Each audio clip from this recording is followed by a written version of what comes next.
გამარჯობათ პატივცემულო ტელემაყურებლებო და რადიო მსმენელებო, ეთერშია ობიექტივი და მე გულბაათ რცხილაძე, ყოველკვირეული საავტორო გადაცემით მსოფლიო პოლიტიკა და საქართველო. ყველაფერი მნიშვნელოვანი თუ რაც ხდება მსოფლიოში და მეტნაკლებად მაინც უკავშირდება საქართველოს.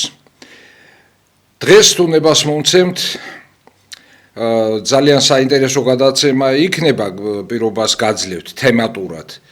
და მე მაინც მინდა გამოვეხმაურო იმ ფაქტს და ამით დავიწყო, რომელიც პირდაპირ არ ეხება, მაგრამ მაინც ეხება იმ საგარეო პოლიტიკას ამბივალენტურს, ასე რომ ვთქვათ, და არა სრულყოფილს კი არა და არა ლოგიკურს და წინააღმდეგობრივს, რომელსაც ატარებს დღევანდელი ხელისუფლება და დანიაში გარბოდნენ წესრიგის დასამყარებლად და პოლიციის თვითნებობის ბრჭყალებში აღსაკვეთად. მაგრამ როგორც ვივარაუდეთ ჩვენ წინა გადაცემაში, დანიის პოლიცია გასტროლებით ჩამოვიდა საქართველოში, კერძოდ გორში და თავისი სასტიკი ქმედებები საქართველოს მოქალაქეებზე განახორციელა. ეს ალბათ მიხვდით სარკასტულად ვამბობ და საუბარი მაქვს იმაზე, რაც ყველამ ნახე და მე ახლა კადრები აღარ წამოვიღე იმისი, რომ გავიმეორო და კიდევ ერთხელ დაგზაფროთ ამ კადრების ჩვენებით, რაც მოხდა გორში, როდესაც მთელი ჯოგი პოლიციელებისა ურტყამს ერთ ადამიანს, მერე მეორე ადამიანს სასტიკად წიხლები და დღეს გავიგეთ, რომ ის ადამიანი მთავარი დაზარალებული ვინც არის ის ლოცულაშვილი გადაუყვანიათ კლინიკაში. იმიტომ რომ გასაკვირი არ არის, მისი მდგომარეობა დამძიმდა.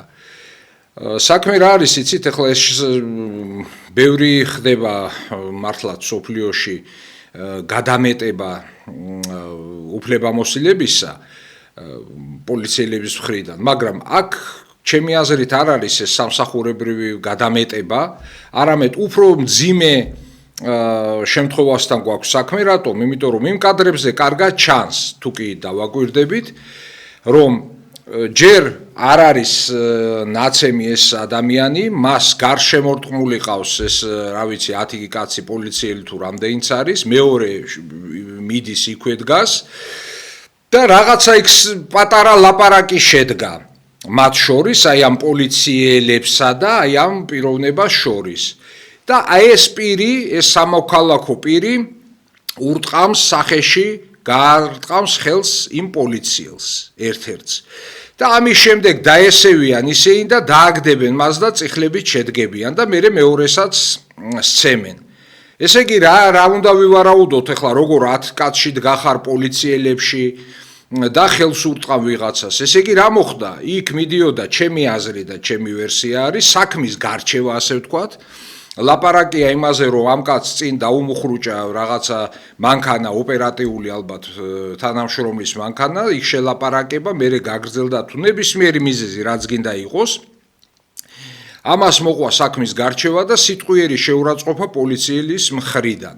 რასაც მოყვა ამ კაცის რეაქცია, მიუხედავად ძალთა ძალიან დიდი და უიმედო არათანაბარდობისა და მოყვა მერე შემდეგ ის რეაქცია პოლიციის მხრიდან, თუ ამას პოლიცია ქვია, რაც თქვენ ნახეთ. და ეს არის სასაცილოა სატირალი რო არ იყოს ხელისუფალთა, დეპუტატთა და სხვა ზეპურთა ამა ქვეყნისათა კომენტარები, რომ ჩვენ დავჟით და ასე შემდეგ. კი ბატონო, დაჟით, მაგრამ კონკრეტულ პირებს, მაგრამ სისტემაშია ნამდვილად პრობლემა და აქ არ არის საუბარი სხვა რამეზე გარდა იმისა, რომ პოლიცია არ აზროვნებს როგორც პოლიცია. რაღაც ნაწილი ყოველ შემთხვევაში და ეს უკვე ის რაღაც ნაწილიც არის სისტემის შემადგენელი და უნდა მიეხედოს მას, მაგრამ ვერაფერი ვერ მიეხედება, თუ კი პრინციპულად არ შეიცვალა მიდგომები და ასეთი კიდე არ არის პერსპექტივაში სამწუხაროდ. გადავიდეთ ახლა საერთაშორისო, დღეს ეს საერთაშორისო თემები უფრო იქნება ჩვენ სამეზობლოსთან, უშუალოდ სამეზობლოსთან დაკავშირებით. და მოკლე ინფორმაციებით და კომენტარებით დავიწყებ მე თურქეთის შესახებ, სადაც თურქეთს შიგნით გრძელდება რეჯეფ ტაიფ ერდოღანის მხრიდან თავისი ძალაუფლების განმტკიცება და გაღრმავება და ავტორიტარიზმის დამყარება თურქეთში. ის არის უკვე დიდი ხანია ავტორიტარიზმი და თურქეთი ნამდვილად დემოკრატიული სახელმწიფო არც არასოდეს ყოფილა, მაგრამ მეტნაკლებად.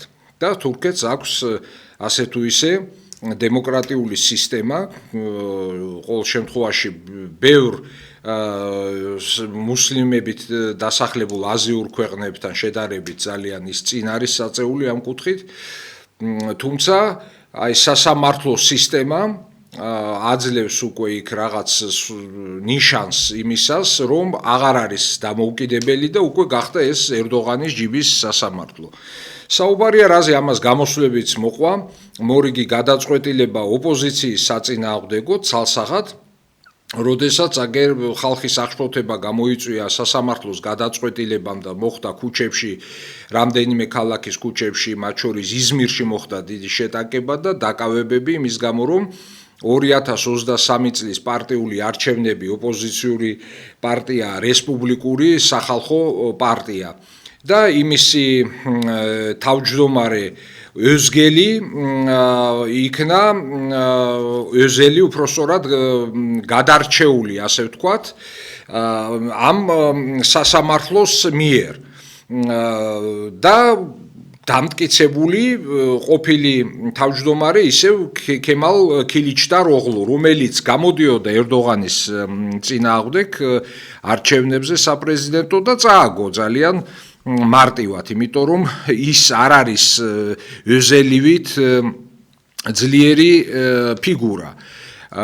ამიტომ ერდოღანისთვის უფრო მომგებიანია, რომ იყოს ქილიჩდაროღლუ და არა ეს პიროვნება ოზელი, რომელიც არის ამავე დროს ფარმაცევტი, ძალიან ესეთი გავლენიანი პიროვნება და ძალიან ბევრი ექსპერტი, თურქეთის ექსპერტი ამბობს იმას, რომ ეს არის საკმაოდ პერსპექტიული კანდიდატი, რომელმაც შეიძლება შეცვალოს კიდეც ერდოღანი. თუმცა ჯერ ამისგან შორს არის ვითარება და როგორც გითხარით, ერდოღანის სასამართლო სისტემის დახმარებით აწარმოებს ამ ავტორიტარიზმის და დემოკრატიის ნარჩენების ლიკვიდაციას ნაბიჯ-ნაბიჯ.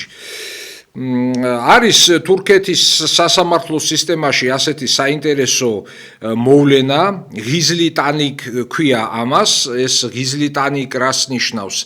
ანონიმურ მოწმეს. ანონიმური მოწმე იმას ნიშნავს, რომ მისი ვინაობა არა მხოლოდ საზოგადოებამ არ იცის სასამართლო პროცესების დროს და მისი დასრულების შემდეგ, არამედ არც ადვოკატმა, მოპასუხე მხარის ადვოკატმა, საქმე ეხება, რა თქმა უნდა, პროკურატურის მოწმეს, რომელიც არის ანონიმური. არც ადვოკატმა, არც თვითონ ბრალდებულმა ან მოპასუხემ და შესაბამისად ძალიან ბევრი კითხვის ნიშანი რჩება, როგორ შეიძლება მოწმე იყოს ანონიმური. თქვათ, ვიდეო ჩანაწერზე მისი ხმა შეცვლილია, სახე და გარეგნობა დაფარულია, იდენტიფიცირება მისი შეუძლებელია, მაგრამ ითვლება, რომ მოსამართლე მიცის, პროკურატურა მისედაც იცის, ვინ არის და ეს საკმარისია. თურქეთმა ეს მიიღო, ერთის მხრივ ამის ინსტიტუტის შემოღება იყო დასაბუთებული რაციონალურად და იმით, რომ ორგანიზებულ ბანდებთან როცა გვაქვს საქმე და ტერორისტთან, იქ მოწმის სრული დაცულობა რომ იყოს უზრუნველყოფილი, უნდა იქნას დაფარული მისი ვინაობა. მაგრამ ეს გადაიზარდა უკვე სხვა საკითხებზეც, სხვა თემებზეც გავრცელდა უпроსორად პოლიტიკურ თემებზეც, აი მსგავს თემაზე, რაც ახლა მოგახსენეთ, პარტიული ლიდერობის საკითხები. და გამოიყენება ეს ანონიმური მოწმის ინსტიტუტი, აი როგორც ისტანბულის მერი, რომელიც კორუფციაშია ბრალდებული და სასჯელს იხდის, ასევე ძალიან რეალური მეტოქე ერდოღანისა.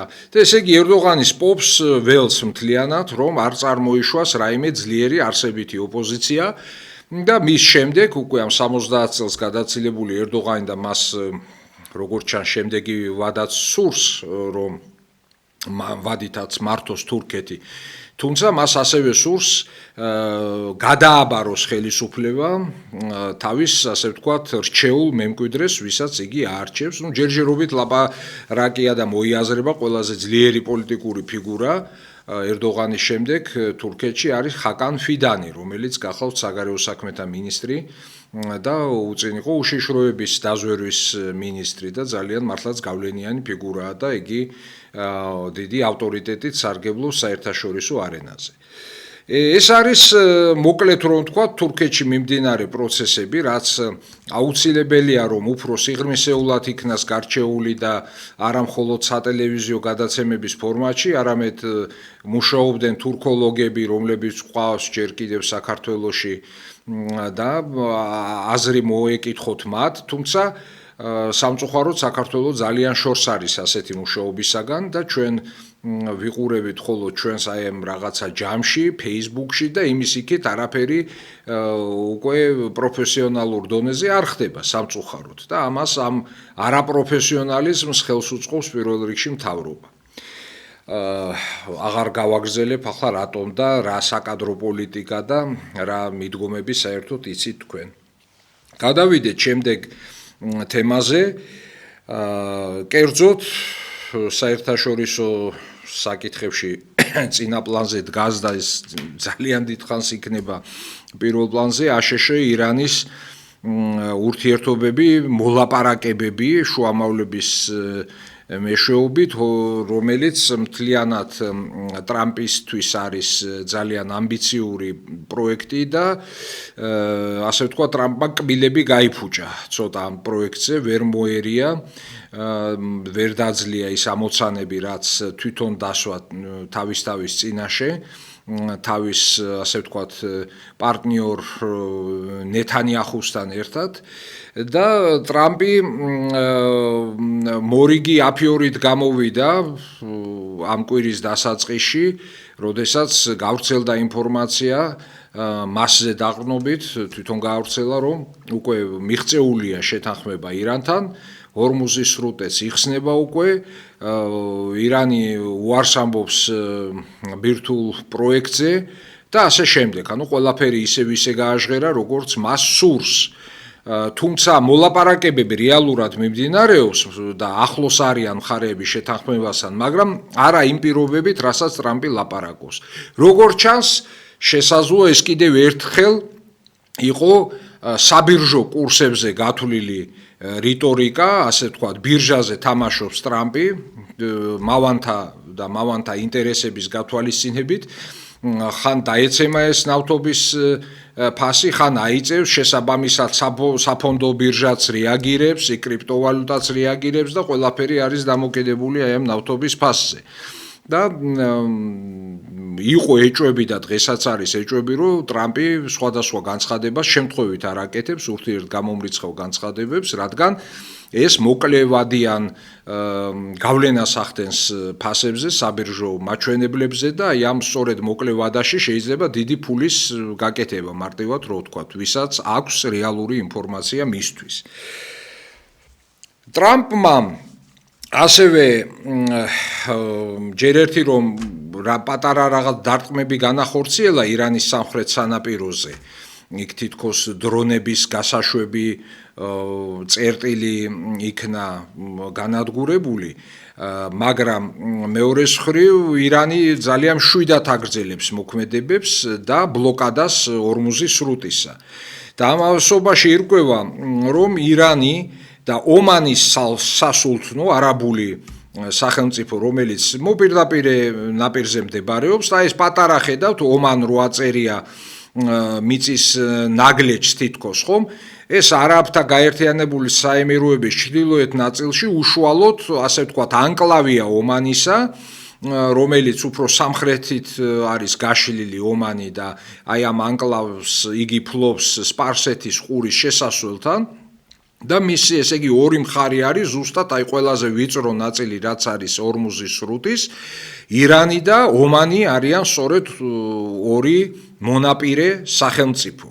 და თითქოს და მართლაც ასეა როგორც ჩანს, ირანი და ომანი აწარმოებენ ერთმანეთში მოლაპარაკებებს იმასთან დაკავშირებით, რომ მათ გაიყონ შემოსავალი, რომელიც უკვე დაწესებული არის, დაწესებული იქნება მათი მხრიდან ტარიფების სახით ტანკერებისთვის, რომლებსაც სურთ გაიარონ უკაცრავად ორმუზის სრუტე, შევიდნენ და გამოვიდნენ სპარსეთის ყურეში და სპარსეთის ყურიდან დატვირთულნი უკვე ნავთობით არაბულ ქვეყნებში, იმავე ემირატებში, საუდის არაბეთში, ქუვეითში და ასე შემდეგ.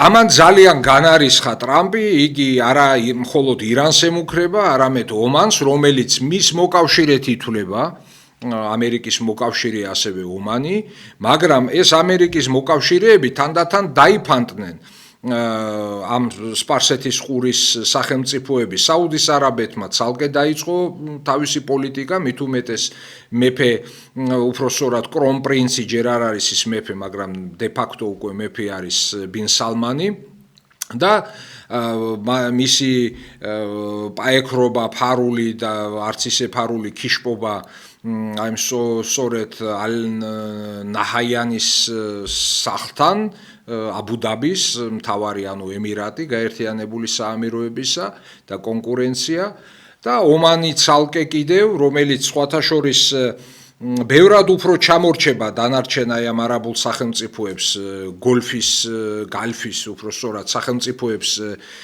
სიმდიდრით და ბუნებრივი წიაღისეულით, დაახლოებით 9 ჯერ ნაკლები არის ნავთობის მარაგები, თუმცა ახალი ბუნებრივი აირის მარაგები აღმოაჩინეს. აი სტატისტიკა შეგვიძლია ვნახოთ ომანის სიმდიდრეები რა არის. მოიპოვებს 1 მილიონ ბარელ ნავთობს დღეში, ანუ 50 მილიონამდე წელიწადში და იგი ფლობს 5 მილიარდ ბარელზე მეტ რეზერვებს ნავთობისა და დღეში 1 მილიონი გადის საზღვარგარეთ. მიდის ძირითადად ჩინეთში, ინდოეთში, იაპონიაში და სამხრეთ კორეაში. საინტერესოა მისი შემოსავლები 12 მილიარდზე მეტი არის და არის 2021 წლის მონაცემებით და დაახლოებით 30%-ია ქვეყნის მთლიანი შიდა პროდუქტისა. და გამოირჩევა ომანი, ანუ ჩრდილოეთ მხარეს არის ომანის, აი სწორედ ომანის ყურე ქვია იქ ორმუზის სრუტესთან ახლოს, აი აკვატორიას, იქ აქვს ძირითადი მარაგები ნავთობისა, მაგრამ ამ ნავთობის ომანის ნავთობის მოპოვება არის საკმაოდ ტექნოლოგიურად რთული. იქ უნდა ჩაუშვან ორთქლი დიდი რაოდენობით და ეს აძვირებს ორთქლი ჩაუშვა, რომ ნავთობი ამოვიდეს ჭაბურღილით. და ეს აძვირებს განსხვავებით თქვა საუდის და იმ ემირატების ნავთობის და ქუვეითისაგან აძვირებს მოპოვების ფასს, ეს არის $10-25 კი ბარელზე და მაგრამ მიუხედავად ამ ერთგვარი სიღარიბისა, შედარებითი სიღარიბე ომანისა, ეს მაინც ძალიან ისეთი სტაბილური და ფინანსური თვალსაზრისითაც სტაბილური ქვეყანაა, მაგრამ იგი დაინტერესებულია ასევე, გააქტიურდა ეს ომანიც, რომ მიიღოს მან დამატებითი შემოსავალი და სარგებელი აი ამ სიტუაციიდან, რომელიც შეიქმნა დღესდღეობით. და შესაბამისად ეს არ არის ამერიკის სასარგებლოდ ის, რასაც ეწევა ომანის სულთანი ალ-საიდი ამ მხრივ. ისრაელი რა თქმა უნდა ყველას ეჭვით და ბრაზით უყურებს, ვინც კი ირანს საერთოდ ელაპარაკება და ჩვენ ვიცით, რომ ამას წინათ გაჟღერდა ისეთი ინფორმაცია, რომ ნეთანიახუ ტრამპიტაც კი იყო ძალიან უკმაყოფილო იმ პირობებზე, რომელზედაც ტრამპი აპირებდა თითქოს ირანთან შეთანხმების მიღწევას და ისრაელი სხვათა შორის უკმაყოფილოა, ჩვენ ვიცით, რომ ელჩის დონეზე საქართველოში, ისრაელის ელჩის დონეზე გამოითქვა უკმაყოფილება, რომ რატომ აქვს საქართველოს ირანთან კავშირი, რატომ განათდა ეს ჩვენი მრავალტანჯული სატელევიზიო ანზა ირანის დროშის ფერებში, თებერვალში, როდესაც ირანის ეროვნული დღესასწაულია, რევოლუციის დღე იყო. სხვათა შორის 26 მაისს თეირანშიც განათდა ქართული დროშის ფერებში იქაური სატელევიზიო ანზა, ასე რომ ირანელები ვალში არ დაგვრჩენიან ამ განათება გამონათებებით და ეს ინფორმაცია უკვე ჟღერდება არაბულ წყაროებშიც. არაბული გაზეთი ასეთი New Arab, ამას მე ოღონდ ვიღებ არა არაბული ორიგინალიდან, არამედ ებრაული გამოცემა არის, ინტერნეტ გამოცემა, ერთ-ერთი, რომელიც Moment Mudresi ქვია, რომელიც ავრცელებს, რომ არაბებიც ამბობენ, რომ ისრაელი, ესე იგი, უკმაყოფილოა საქართველოს პოზიციით, რომ საქართველო აგრძელებს ირანთან ურთიერთობას და ეს არ წაადგება, ასე ვთქვათ, ქართულ ებრაულ ურთიერთობებს. ნუ ებრაულ იგულისხმება ებრაული სახელმწიფო, იგივე ისრაელი.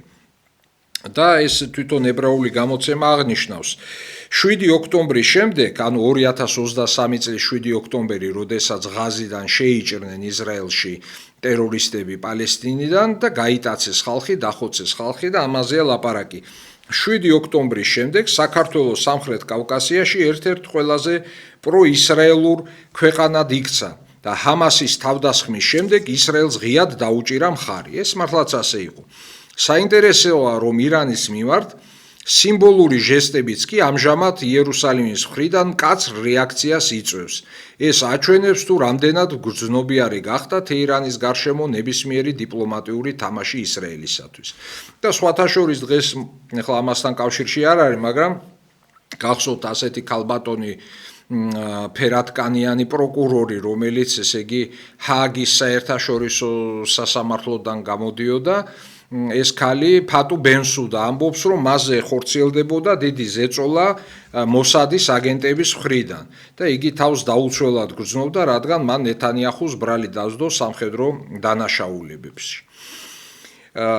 მოკლედ რომ ვთქვათ, ახლა ეს დიდი თემა არის, ვრცელი თემა არის, მაგრამ როდესაც საქართველოს ხელისუფლება იქ დანიაში რაღაცა პოლიციის ხელკეტებზე რეაგირებს, ალბათ უფრო საინტერესო იქნებოდა საქართველოს პოზიცია, რომელიც წელს 1700-სლოვან თითქოს იუბილეს თუ რა ვთქვა, არ ვიცი, თარიღს ზეიმობს გაქრისტიანებისა, რომ წმინდა ნინომ შემოვიდა და იქადაგა საქართველოში, აი ისრაელის ჯარისკაცები რასაც ჩადიან ლიბანში. და ეს არ იყო ერთი შემთხვევა, არც ორი შემთხვევა, როდესაც მათ, ესე იგი, ისინი შეიჭრნენ სამხრეთ ლიბანში, მათ დაარბიეს ქრისტიანული სიმბოლიკა პირველ რიგში. იქ იყო კათოლიკების და არა მხოლოდ კათოლიკების ჯვარცმა, იესოს ჯვარცმა, რომელიც ჩაქუჩით დალეწა ისრაელის ცახალის ჯარისკაცმა. შემდეგ ვნახეთ ღვთისმშობლის სტატუია, კათოლიკებს აქვთ ხოლმე ესეთი ბევრი და თითქოს რომ აი სიგარეტი უნდა მოაწევინოს და ასე შემდეგ. ამან დიდი რეზონანსი გამოიწვია მსოფლიოში და საქართველოს კიდე პირში წყალი ჩაიგუება. სწორედ იქ, სადაც ორი სიტყვა უნდა ეთქვა, რომ არ შეიძლება ჩვენო 1000 თუ 2600-სლოვანო ძმებოდა დებო ასეთი საქციელი. კი, გასაგებია იქ საგარეო საქმეთა მინისტრმა ისრაელის დაგმო, მაგრამ ყველამ არ დაგმო და არც ისე ცალსახად. და როგორც ჩანს, ეს არის მოვლენა, ანტიქრისტიანული აგრესია. რატომ რა დაუშავეს მათ, თუ ჰქონდათ გასარჩევი საქმე ჰიზბოლასთან, რომელიც სხვათა შორის ქრისტიანობას დიდ პატივს სცემს, რა შუაში იყო იქ ჯვარცმის შეურაცხყოფა. განაქრისტიანები ესროდნენ ისრაელის ტერიტორიას იქედან რაკეტებს, რბილად რომ ვთქვათ, უცნაურია, მაგრამ ფაქტია და ახლა ჩემთვის უცნაურიც არ არის, მართალი გითხრათ.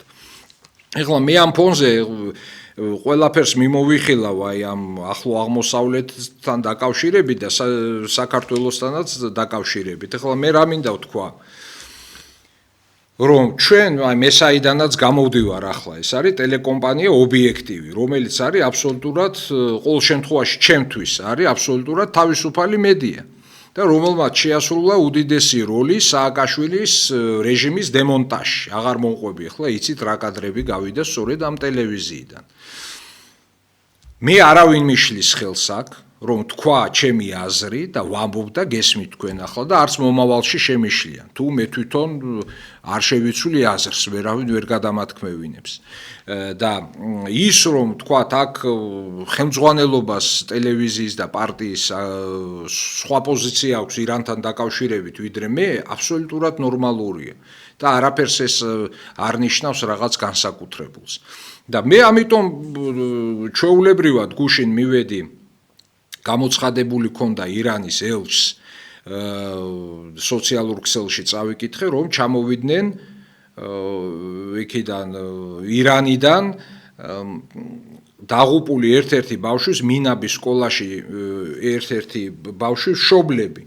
აი რომელსაც ხედავთ მაქან ნასირი ეს ბიჭი 7 წლის ბიჭი ეს გაუბედურებული დედა და მამა ისინი ჯერ ერაყში იყვნენ შიიტი მუსლიმებისთვის წმინდა ქალაქ ნაჯაფში შემდეგ სომხეთში ჩამოვიდნენ და სომხეთის შემდეგ საქართველოში და მათ თავიანთი უბედურება გააცნეს საზოგადოებას რეალურად ესე იგი სულ სხვაა ჩვენ რო სტატისტიკით ვიცით რომ 165 ბავშვი დაიღუპა და სხვათა შორის დააკვირდით რა მოხდა სტარობელსკში უკრაინაში იქაც დაარტყეს ბავშვების სკოლას გიმნაზიას იქ 21 ბავშვია მოზარდი დაღუპული აქ 165 პედაგოგებიც ირანში ბევრი გაცილებით ხომ გავს ძალიან ეს ორი შემთხვევა ეს ელჩი გახლავთ რომელიც ცრემლებს ვერ ფარავდა და ემოციებს იმისგან რასაც ყვებოდნენ ეს მშობლები და რა ტრაგედიაც მოხდა ალი მუჯანი ელჩი ირანისა საქართველოში საზოგადოება იცნობს მას რომ პატრიარქის ჩვენი ილია მეორის რამხელა პატივის მისაგება თვითონ შეუდგა მის სასახლეს ერთ-ერთი და ეს მშობლები რომელთაც ბავშვის მხოლოდ ერთი ეს პატარა ბაჩი ასე თქვა ფეხსაცმელი დარჩათ ისიც იპოვეს დღეების ძებნის შემდეგ მორგში ეძებდნენ სულ იმედი ჰქონდათ რომ ბავშვი გადარჩა იმიტომ რომ ინფორმაცია გავიდა რომ რაღაცა იქ არის თითქოს გადარჩენილი ბავშვები არიან და ამასთან დაკავშირებით მათ ჰქონდათ ეს იმედი თუმცა ბოლოს და როდესაც იპოვეს ეს ფეხსაცმელი იმ გადაბუგულ ტერიტორიაზე სკოლისა მათ ყოველგვარი იმედი დაკარგეს და სასოწარკვეთაში არიან თუმცა მათთვის დიდი შვება არის ის რომ ისინი აი ყურადღების ქვეშ არიან უამრავი ადამიანი თანაუგრძნობს მათ და ასე შემდეგ ჩამოვიდნენ და მოგვიყვნენ თვითონ ძალიან მართლა მძიმე იყო ამ ხალხთან შეხვედრა მოსასმენად ყველაფერი და ამ ბავშვს თურმე რაღაცა პერიოდით ადრეს და ძალიან ცელკი ბავშვი იყო აი როგორც ჩვეულებრივი ბავშვები ცელკი და ესეთი მაგრამ თან ჭკვიანიც და ერთხელ რომ დაბრუნდა ამ სკოლაში ეს სასწავლებელი იყო რელიგიური თან იქ აღარ მინდაო წასვლა მშობლებს უთხრა თურმე რატო და თურმე რაღაც ხილვა ქონია უცნაური რომ უთავო ადამიანები ვნახე იქ იდგნენო თეთრ სამოსში გამოწყობილებიო და ჩვენ ამას არ მივაქციეთ ყურადღება და აი ტრაგედიიდან 10 დღის მერე გაგვახსენდა რომ ბავშვმა ეს თქვა და სხვა არც ერთ ბავშვს ეს არ უთქვამს აი ესეთი რაღაცეებიც ხდება და იცით აი უშუალო ეს კონტაქტი ძალიან მნიშვნელოვანი იყო გუშინ მე რაც გავაკეთე სამწუხაროდ მასმედიიდან მარტო ობიექტივი იყო მე რას ვამბობ რომ ობიექტივი არის მართლა ობიექტური მედია აქ რო სხვა აზრი იყოს არის მეორე აზრიც და გვაქვს ჩვენ მუშაობის საშუალება რომ გავაშუქოთ ყველაფერი ერთ მხარესაც მიეცეს ტრიბუნა და მეორე მხარესაც ეს მინდოდა მეთქვა მე ამ ირანის თემასთან დაკავშირებით ჩვენ აუცილებლად სომხეთის თემა უნდა ვახსენოთ მაგრამ იმიტომ რომ ის თემა არ დაგვრჩეს ისე გაუშუქებელი რაც არის რუსოფობიის თემა მე წინა პარასკევს უნდა გამეშუქებინა და ვეღარ მოვასარი ამიტომ დავიწყებ მე ჯერ თუ შეიძლება რეჟისორს თხოვ რომ ეს შევცვალოთ ის რაც ჩვენ დაგეგმილი ვქონდა ის ბოლო გადმოვიტანოთ ახლა და ჩავრთოთ ის ვიდეო რომელიც არის აი რუსოფობიასთან დაკავშირებით ჩვენ შევქმნით კოლეგებთან და მეგობრებთან ერთად საბჭო ანუ არანაირი დარეგისტრირებული რომელიც შეისწავლის საქართველოში რუსოფობიის ფაქტებს შეისწავლის მონიტორინგს დააწესებს და ამაზე ატყდა დიდი ვაიუშველებელი და ამაზეც მოგახსენებთ ყველაფერს გთხოვთ ჩავრთოთ ის მოკლე ვიდეო რომელიც არის სპუტნიკისა русул ენაზე русофобиясთან დაკავშირებით центрთან. В Грузии создают Совет по мониторингу русофобии. Это новая общественная инициатива и ее цель – отслеживать случаи дискриминации, языка ненависти и антироссийской риторики, а также реагировать на подобные факты. Участники проекта считают, что русофобские провокации могут негативно влиять на отношения между странами и народами. Мониторинг охватит публичные заявления, информационные публикации, общественные инициативы и возможные случаи дискриминации. Особое внимание уделят дезинформации, искажению исторических фактов и проявлениям ксенофобии. При Совете будет работать группа юристов для правовой оценки спорных случаев. Отчеты о результатах мониторинга планируют публиковать каждые 3 месяца на открытых интернет-ресурсах. Авторы инициативы призвали государственные структуры поддержать борьбу с любыми формами ненависти и дискриминации. Мероприятие посвящено новому проекту Института Евразии, который он проводит со своими друзьями, единомышленниками и еще несколькими организациями, который называется «Мониторинг русофобии в Грузии». Этот мониторинг, сам слово нам говорит о том, что идет наблюдение, будет вестись наблюдение, учет и каталогизация всех тех явлений, которые связаны с русофобией и имеют место быть в Грузии. К сожалению, все еще имеют место быть. Это не только там какие-то громкие заявления, проявления русофобии на каком-то бытовом уровне или на уровне политических заявлений. Мы будем изучать и законодательные акты. Какие акты, может быть, возможно, поощряют русофобию и каких актов не хватает и должно быть, по нашему мнению, по мнению юристов, с которыми мы будем сотрудничать, чтобы принять новые законы по возможности, которые будут пресекать это проявление ксенофобии, конкретно русофобии. Вот об этом шла речь, и мы будем работать над этим. И это будет публиковаться информация, она будет каталогизирована, как я уже говорил. 1 раз в квартал будет публиковаться на сайте нашем официальном. И российские, в том числе, учреждения и все заинтересованные лица будут пользоваться этой информацией. Тут речь идет, я подчеркиваю, об открытой информации, о том, что происходит реально. Мы не занимаемся каким-то выявлением, либо провоцированием, кто как думает, кто против настроен или как-то. Вот мы считаем, что русофобия мешает в первую очередь Грузии, осуществлению интересов в Грузии, и чтобы Грузия и Россия нашли общий язык по другим очень важным вопросам, в том числе экономическим, тем более политическим. Ვინც მოისმენს ახლა ჩემი თავის ციტირებას ვახდენ, იძულებული ვარ, ხომ? იმიტომ რომ კიდევ ერთხელ გიმეორებთ, ატყდა აჟიოტაჟი, გამოაქვეყნეს აიტაცეს ამ ლიბერალ დასავლურმა გამოცემებმა, რომლებიც ძალიან დაბიო დონის არიან საქართველოში, რომ აი სპუტნიკმა გაავრცელა ეს სააგენტო სპუტნიკი რუსეთის სააგენტოა საქართველოში მუშაობს. რა მნიშვნელობა აქვს ვინ გაავრცელა? მთავარია რა გაავრცელა და ამ ინფორმაციას აღარ უსმენენ, აღარ უყურებენ, არც აწყობთ ეს და დაუკავშირეს ეს, რომ თითქოს უნდა დაიწყოს შეფასება ვინ რას წერს ინტერნეტში, აი ეს ყბადაღებული მდინარაძის ინიციატივა რომ არის, რომ გინება აიკრძალოს და დაისაჯოს ინტერნეტში. ნუ ზოგადად გინება არ არის კარგი და თუ თვითცენზურას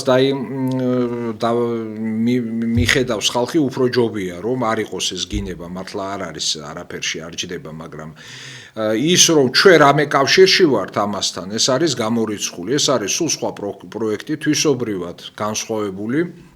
მას აქვს მიზნად დაკვირვება იმაზე, რაც ხდება საჯარო სივრცეში. რასაც თვითონ ხელისუფლების ან ოპოზიციის წარმომადგენლები საუბრობენ, განცხადებებს აკეთებენ, მაგრამ არა მარტო ლაპარაკი და განცხადებები, არამედ რა კანონებს ღებულობენ, ან იმ კანონებს ასრულებენ თუ არა, რომლებიც მოწოდებულია, რომ აღიკვეთოს დისკრიმინაცია ეროვნული ნიშნით. თქვა, თუ კი ერთი ეროვნებაზე დისკრიმინაცია არ შეიძლება, რატომ შეიძლება ყველაფერი რუსებთან მიმართებაში? და რუსების შეურაცხყოფა, როგორც ერისა, აქ ლაპარაკი აღარ არის პოლიტიკოსებზე. და რატომ არ შეიძლება სხვა ერზე? მაშინ ყველა ერს ვაგინოთ და სულ გავგიჟდეთ საბოლოოდ. და რატომ ეშინიათ ზოგიერთებს იმისა, რომ ჩვენ აღვრიცხოთ ეს ყველაფერი? მაინც ხო ღია სივრცეში ეს გამოქვეყნებული. ჩვენ უბრალოდ შევკრებთ ამას, დავახარისხებთ სამეცნიერო ანალიზი მაქსიმალურად, რაც კი შეიძლება ამაში სამეცნიერო იყოს მაპატეთ აი ამ ჩვენს პოლიტიკურ ნაგავში. ამის გარჩევაზე აქვს ლაპარაკი და არა იმაზე, რომ ვინმეს რაღაცა პრეტენზიები წაუყენოთ და ეხლა მე ერთ გამოხმაურებას გამოვყოფ აქ ამ მრავალთაგან, რადგანაც საქმე ეხება ასეთ პოლიტოლოგს, ანუ კოლეგას ვახტანგ მაისაიას, რომელიც აი ხედავთ ის ზის სწორედ სპუტნიკის სტუდიაში ზის, აი სპუტნიკ ჯორჯია ਰੂ უკან არის, ესე იგი ეს მიღებული არის ამ სპუტნიკშიც და თავისთავად ის რომ რა სტუდიაში იჯდება, ამას მნიშვნელობა არ აქვს, ობიექტივში იქნება თუ სპუტნიკში იქნება, რას ლაპარაკობს და რა ბაგაჟით მოდის, ეს არის მთავარი, ხო? და მაისაია ეს შევარდნაძის დროს რო იყო იქ უნივერსიტეტში პოლიტოლოგიის კათედრა, ის გამოზარდეს და ნუ პერსპექტიული ის იყო მაშინ ჯერ შევარდნაძეზე უნდა ეწერა ქებადიდება, მაგრამ შემდეგ გახდა სააკაშვილი მოვიდა, ხო? გახდა სააკაშვილის კარის პოლიტოლოგი. აი დღეს რომ არის ბიძინას კარის ფილოსოფოსიო რო იძახიან, სააკაშვილს ყავდა კარის პოლიტოლოგი ეს ბატონი იყო. მაგრამ ნუ ის საკმაოდ კვალიფიციურ კადრად ითვლებოდა. იგი დაუახლოვდა სააკაშვილის დედას ქალბატონ გიულის ალასანიას და იქ ძალიან ახლო ურთიერთობები ჰქონდა ოჯახთან სააკაშვილის და ამ მიშისტურ გარემოცვასთან. და 2008 წელს გაირკვა რომ თურმე ეს კაცი ჯაშუშობს, გააქვს ინფორმაციები, შიდა ეს კულუარული ინფორმაციები და ვიღაცებზე ყიდის, მათ შორის რუსებზე. წარმოგიდგენიათ და ეს არის ნასამართლები ამიტომ და ჩვენ ხო ყველა გვეცოდება არა ვინც კი სააკაშვილმა დაიჭირა და მართლა ცოდო იყო იმიტომ რომ აწამებდნენ ამას ცემეს მაგრამ რატო ცემეს და წამებით იმიტომ რომ მას არაპატიეს ღალატი შე როცა ხარ მიღებული და მერე ღალატობ იმას ვისთანაც ხარ მიღებული იწევ იმის აგრესიას შენდამი ეხლა თორე სააკაშვილს მე პირდაპირ ვაგინებდი კაცო მაშინ როცა ზეობაში იყო ის სააკაშვილი და ჩემზე არ იყო ის აგრესია და სხვებზე ვინც ეხლა კი იყო აგრესია როგორ არ იყო და ძალიან საშიში იყო მაგრამ ჩვენ ეხლა ამ მარტო გინებაზე ხო არ დაგვიჭერდნენ და აქ სხვა მოტივები იყო რომ შენ ხარ მათი და ღალატობ მათ და მიიღე შესაბამისი პასუხი უკანონო ვგმობ ამას დღესაც ვგმობ მაგრამ ეთყობა თავი რაღაცას ძალიან მიარტყმევინეს მაისაია იგი უკვე ძალიან სხვანაირი გამოვიდა იქი და მე მასა პირადად არასოდეს გქონია ორჯერ ვცადე რომ კონფერენციაზე მომეწვია ამ რამდენიმე ხნის წინ აგერ შოთა აფხაიძეს უთხარი შოთა იცნობს მას და მოიწვიეთქო და ნუ შეეშინდა კურდღელივით არ მოვიდა ერთხელ ვიღაცა გამოაგზავნა ისიც შეშინებული და გაიქცა უცბად სხვათა შორის ირანის და პალესტინის თემა იყო მახსოვს რუსეთის თემა საერთოდ არ იყო მაგრამ საქმე რა არის რომ იცით რატო ვარ ახლა მაისაიაზე რა გამოხმაურება გააკეთე ახლა ყველაფერს ხო აქვს თავისი საზღვარი და ფორმა რა კომენტარს აკეთებს იგი ჩვენს ამ ინიციატივაზე რუსოფობიასთან დაკავშირებით ეს რუსული ბასრი ძალის ინსტრუმენტი ციტატა ევრაზიული ინსტიტუტის მიერ შეიქმნა რომელიც თავიდან ბოლომდე რუსული პროექტი ანუ 2009 წლიდან რო ვარ ამ ევრაზიის ინსტიტუტში და ჩემ კარიერაზე ვთქვი უარი და ყველაფერზე და შევწირე თავი ამას ეს არის რუსული პროექტი მოსკოვში არის ანალოგიური სტრუქტურა როსკომნაძორი რომელიც აბსოლუტურად იდენტური ფუნქციები გააჩნია ის მოქმედებს ქვეყნის შიგნით და როგორც ჩანს ახლა რუსები ცდილობენ გააფართოონ და გამოიყენონ არა რბილი არამედ ბასრი ძალა ეს კიდევ ერთი დასტურია იმისა რომ მოსკოვი ამას საქართველოს წინააღმდეგ იყენებს ამაზე რაც თავარია ჩვენმა უსაფრთხოების სამსახურებმა შესაბამისი რეაგირება უნდა მოახდინონ ჩაატარონ კვლევა რადგან ეს ცალსახა ზეწოლა საქართველოზე ესე იგი ეს იმას ნიშნავს რომ მე არ მაქვს უფლება პუტინზე ვთქვა ის არის კანიბალი მკვლელი და დამნაშავე სწორედ ამიტომ უნდა იმოქმედოს ხელისუფლებამ რადგან რუსეთს გავლენების გავრცელების საშუალება არ მიეცეს და შემდეგ საქართველოს სუვერენული ქვეყნის შიგნით მე როგორ მოვიხსენიებ დღევანდელ ტოტალიტარულ რეჟიმს ანუ რუსეთს ამბობს არავის საქმეა თვითონ ამ საბჭომ უნდა იცოდეს, რომ რუსეთი აგრესორია, რომელმაც დაახლოებით 400 ადამიანი დახოცა საქართველოში. საერთაშორისო დონის დანაშაული ჩაიდინა, კიევში მშვიდობიანი მოქალაქეები მოკლა და მასობრივი განადგურების იარაღი გამოიყენა. ასე რომ, ასეთი საეჭვო სტრუქტურების შექმნით ხელისუფლება აუცილებლად უნდა დაინტერესდეს და აღკვეთილი უნდა იქნას, რადგან ეს პირდაპირი აგენტურაა საქართველოს სუვერენიტეტის წინააღმდეგ. აი, ასე მოკლედ რამდენჯერმე იმეორებს, ორჯერ მინიმუმ იმეორებს მაისაია, რომ სტრუქტურები ჩვენი უშიშროება, რომლებთანაც ის თანამშრომლობს დღეს, მაგრამ არა მარტო ქართულ სტრუქტურებთან, ისინი უნდა დაინტერესდნენ ჩემით. ეხლა მაისაიას გონია, რომ ის ძალიან კარგად არის დაშიფრული და რომ გაფრინდება იქ დოხაში ან დუბაიში, იქ კვალი იკარგება, მერე სად მიფრინავს. და არ არის ასე ბატონო ვახო. ჩვენ ვიცით, არის ერთი მე კი გუშინ საქართველოს და მსოფლიოს უთხარი, რომ პოლონეთიდან იღებს ფინანსებს ხო, მაგრამ მერე გადმოვრეკე და პოლონეთთანო უფრო აკადემიურისა აქვსო და არისო აღმოსავლეთის მიმართულებით ერთი დიდი სახელმწიფო, სადაც ის დადისო და იქ მოკლედ კარგად მოაქვს ამბები, ეს ეხერხება, ეს დასმენა, ენისმიტანა, პროვოკაციის გამოწვევა და ესეთი პროვოკაცია არის სწორედ ის, რომ ის აწვდიდა რუსებს ინფორმაციას და მე მგონი დღესაც არის ის რაღაც კავშირში, ამას არ აქვს ახლა გადამწყვეტი მნიშვნელობა, მაგრამ პუტინის გინების მოთხოვნილება აქვს. ამბობს, რომ პუტინი არის თურმე კანიბალი. ეხლა ეს ამიხსენით პოლიტოლოგის ლაპარაკი არის, კაცი პროფესორია, ბავშვებს ასწავლის იქ სადღაც უნივერსიტეტში და გამოდის და იძახის, რომ პუტინი არის კანიბალი, ანუ კანიბალი ნიშნავს კაცი ჭამიას. ახლა ჩვენ გავიგეთ, რომ იქ ეპშტეინის კუნძულზე ამერიკული ელიტა და რაღაცა იქ ადამიანის ხორცსაც კი ჭამდნენ, ისე არიან გარყვნილები და პუტინი ამ ყველაფერს ებრძვის. და ეს ამბობს, რომ რადგანაც ომია კიევში და იმ სააკაშვილმა რო გამოიწვია ომი და გორში ხალხი დაიღუპა სწორედ მის გამო. ამაზე იძახის, რომ ეს არის პუტინი აგრესორი და კანიბალი და კი ბატონო, შენ თუ გინდა, აი გაბუნია რო აგინებდა ტელევიზიით რო გამოვიდა და ეს დაბიო ბანძი ვიღაცა გოიმი მაპატიეთ, რომ აგინებს პირდაპირ ეთერით მეზობელი სახელმწიფოს პრეზიდენტს დედას, ხო?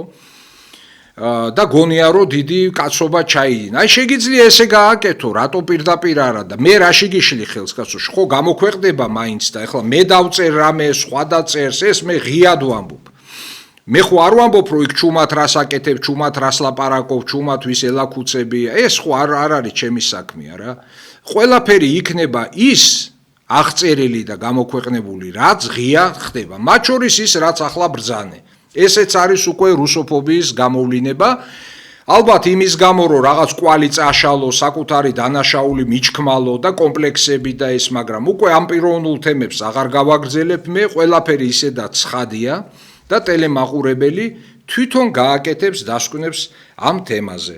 ეხლა ხვალ ალბათ ის ფორმულაც გაუშვებს იმის ჟურნალისტსაც მივეცი ინტერვიუ, იმედია მაქსიმალურად გააშუქებენ ისე რომ კი ტენდენციურად წაიყვანენ. სულ უნდათ რომ ჩვენი საქმიანობა, ევრაზიის ინსტიტუტის საქმიანობა დაუკავშირონ ქართულ ოცნებას და ხელისუფლებას რამენაირად, რომ ანუ მაგათი მიზანი არის ხელისუფლებას დაარტყან, რომ ის არის პრორუსული. და ვითომ მეც რაღაც არა მე აი ახლა ოცნებას კარგ საქმეს უკეთებ, რო გონია ოცნებას და არანაირი კავშირი არ აქვს ჩემთან მათ. გარწმუნებთ უყველას, ჩვენ ვართ აბსოლუტურად დამოუკიდებელი ორგანიზაცია, დამოუკიდებელი სუბიექტი და კიდე ბევრს გავაოცებთ ბევრჯერ. ასე რომ დაწყნარდით, არაფერი არ შეგეშალოთ. მე ერთს ვიტყვი კიდე ბატონ მაისაიას გავახსენებ, ნუ არც იცის ალბათ, მაგრამ ასე ჩვენი დაჭერის და უშიშროების მოსევით დაკავებული იყო ეს რაღაცა საწყალი უკვე მეწოდება ალეკო ელისაშვილი, რომელიც ესე იგი პირდაპირ ასე ტელეეთერიდან თითს იქნებდა, რომ აი გულბაათ რცხილაძე უნდა დაიჭიროთ უშიშროება რას აკეთებთ. ეს ალეკოც ხო იყო ამათთან შეკრული. რესპუბლიკურმა პარტიამ ინსტიტუტმა, ამერიკის რესპუბლიკურმა ინსტიტუტმა წარადგინა ეს ჯერ როგორც აი ჩვენ იდეოლოგიასთან მებრძოლი, ვითომ ანტირუსული ერთი მეორე და პარლამენტში შეიყვანეს 2020 წელს ქოცებმა. ეს გარიგება იყო ამერიკელებთან და შემდეგ ეს გამოზარდეს, იქ მისი მეგობარი მათ სახალხო დამცველად გაუშვეს და ასე შემდეგ. და შემდეგ ეს ალეკო უფრო გაეზარდა ამას მადები და მეტი მოინდომა და მოხდა დაჯახება ამ ოცნებასთან, თორემ ის ითხოვდა ამას სხვათა შორის და დაამთავრა ისე როგორც დაამთავრა, გაგიჟდა. ასე რომ ჩვენთან არავის არ გამოსვლია ჯერჯერობით, მე არ მახსენდება რომ ვიღაცა ჩვენ თავს დაგვესხა და იმას კარგად წაუვიდა საქმე. აი ესეთ ბინძურ ხალხზე ვიძახი მე. თორე ისე გვაკრიტიკეთ კი ბატონო, რაც გინდათ გააკეთეთ, მზად ვართ პასუხი გაგცეთ აკადემიურ ფარგლებში, მაგრამ თქვენც იმოქმედეთ აკადემიურ ფარგლებში. მეტი არაფერი. ეხლა სულ 5 წუთი ხა დაგვრჩა, მე დღეს მინდოდა ფართოდ განმეხილა სომხეთის საკითხი, სომხეთის არჩევნების საკითხი, მაგრამ 7 ივნისს არის ეს არჩევნები და თუ მე მოვახერხე და შემდეგი გადაცემა წავიყვანე და მოვედი, ამას იმიტომ ვამბობ, რომ შეიძლება ვერ მოვახერხო, არის სუბიექტური ფაქტორები, ამაზე არ არის საჭირო საუბარი, ოღონდ გთხოვთ, რომ თუ კი მე ვერ დამინახეთ ეთერში, ნუ დააბრალებთ არხის ხელმძღვანელობას, არაფერ შუაშია, იცის ხოლმე ჩვენ ხალხს უყვარს რაღაცის ძიება, აი იმის უკან ვინ დგას, იმის უკან ვინ დგას და არავინ არ დგას რეალურად, ასე რომ თუ კი მე მოვედი შემდეგ გადაცემაზე, გავაშუქებ უკვე როგორ მიდის არჩევნები სომხეთში, უბრალოდ ყველა თავისი დეტალით და დაწვრილებით და დღეს კიდე შემოვიფარგლები იმით, რომ სიტყვიერად ვიტყვი, ხა ვიდეოები მინდოდა ვლომად გამეშვა, სომხეთში დიდი მნიშვნელობის ფაქტი ის არის, რომ აი ამერიკა ჩააბა სომხეთი, მიაბა აი ამ საქართველოს რკინიგზას, რომელიც ყარში მიდის, ბაქო-ყარსის, თბილისი-ყარსის რკინიგზას, ჯერჯერობით აქედან იმოძრავებს თურქეთთან ტვირთბრუნვა და შემდეგ უკვე დაგეგმილია, რომ გაიხსნას პირდაპირ სომხეთ-თურქეთის საზღვარი. რამდენიმე წელიწადში მოხდება ეს აუცილებლად. და პაშინიანი ასე ვთქვათ, ქართული ოცნებასავით თავაზობს თავის ხალხს, რომ ვიზებს მოუხსნის ევროკავშირი სომხებს და ისინიც სწავლენ მასობრივად დაიფანტებიან ევროპაში, თუმცა სომხების დიასპორები ისედაც არის ევროპაში და ამერიკაშიც. მე ვფიქრობ, რომ ასე ვთქვათ, სომხებს ძალიან ატყუებენ, მაგრამ ისევ სომხები ატყუებენ, როგორც ჩვენ საქართველოში ქართველები გვატყუებენ ქართველებს, მაგრამ იქ გაცილებით საინტერესო ვითარება არის, სომხეთი ხდება ერთგვარი გეოპოლიტიკური ცენტრი სამხრეთ კავკასიაში, ყოველ შემთხვევაში აზერბაიჯანის შემდეგ მნიშვნელობით აუცილებლად მეორე სახელმწიფოა და საქართველო გახდა განაპირა სახელმწიფო, რომელზეც უკვე ნაკლებია დამოკიდებული, გავლენაც ნაკლები აქვს საქართველოს და იგი იძულებულია ეს ამერიკის სახელმწიფო რაღაცა დეპარტამენტის მეორე ხარისხოვანი დელეგაციები მიიღოს პრემიერმა, თვით პატრიარქსაც კი შეახვედრეს, საიდან სადაო, აი რა შუაშია ეს ვიღაცა ისეთი ჩინოვნიკები მეორე ხარისხოვანი და პატრიარქს ხვდებიან და ჩვენ ვუმტკიცებთ, რომ აი საქართველო როგორ არის შეყვარებული ამერიკაში და რომ ტრამპის მარშრუტი